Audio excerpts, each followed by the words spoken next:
Robert H. Wicks, he researched how certain TV stations presented debates and how the way the debate was presented influenced people's opinions of the candidates. At the end of the study, he found that different channels did make a difference. The media controls what we see and how we see it, and through this, they influence us.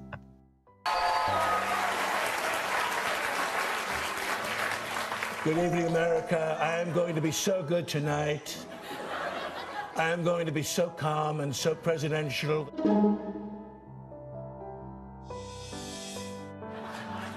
Hey, Jazzman, I've got a very presidential answer for this. Our jobs are fleeing this country. They're going to Mexico. They're going to China. I will stop that. If Hillary knew how, she would have done it already, period. End of story. I won the debate. I stayed calm, just like I promised, and it is over. Good night, Hofstra. Donald, there's still 88 minutes left. It's a 90-minute debate. My microphone is broken. She broke it with Obama. She and Obama stole my microphone. They took it to Kenya. They took my microphone to Kenya and they broke it, and now it's broken. And you hear that? It's picking up somebody sniffing here. I think it's her sniffs. She's been sniffing all night. Testing, testing. Gina, huge Gina. Secretary Clinton, what do you think about that? I think I'm going to be president.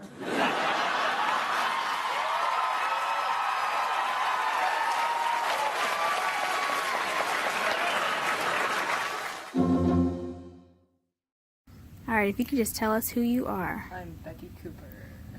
Okay, Becky. These questions are about bias in the media, specifically politically.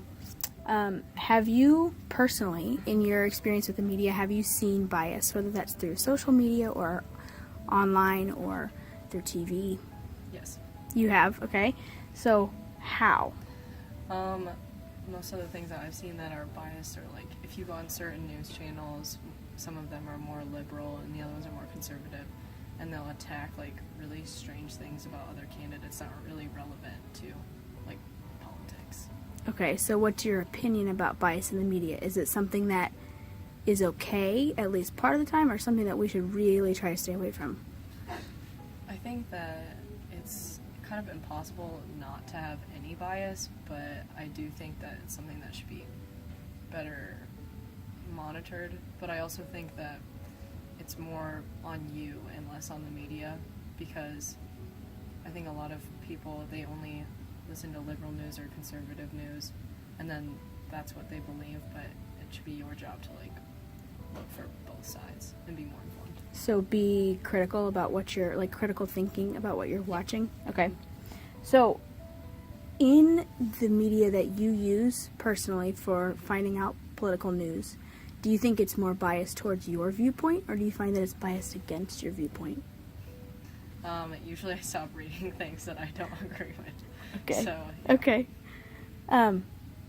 If the bias is too much on a certain channel or however you're getting your political news, how do you think it should be handled or stopped or taken care of?